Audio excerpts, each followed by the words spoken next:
State Superintendent Levi Bachmeier visited Powers Lake today on his tour of schools across North Dakota.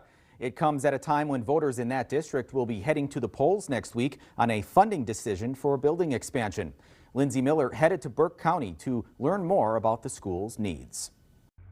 The home of the Ranchers has 235 students in preschool through 12th grade. Average class size being 16. The school, nestled in southern Burke County, is one of the most recent stops for North Dakota's new superintendent.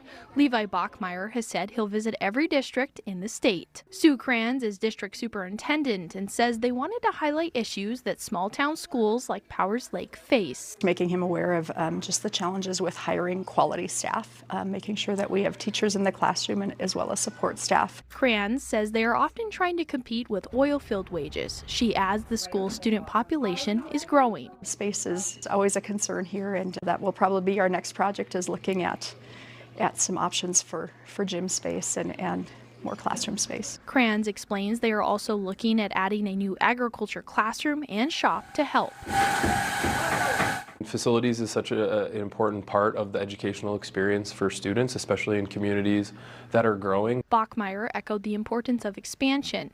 He adds basic curriculum is vital, but including career and technical courses helps prepare students for the workforce. If we want students to truly be choice ready, which is the state's goal, we need to expose them to different career opportunities. Kranz values the chance to walk a state leader through their day-to-day operations. Fourth year. Bachmeier's visit comes days before a special election aimed at helping with future expansion. This is to propose raising our building fund mills from 10 mills to 20 mills. Community members will have the opportunity to vote on the adjustment on Tuesday.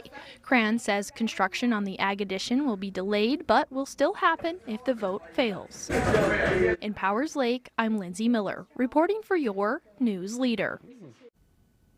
Now, Kranz says taxpayers shouldn't see an increase since the other mills are dropping due to the district paying off debt. Bachmeier also visited Divide County and Mohall today and will stop in Bottineau and Velva tomorrow.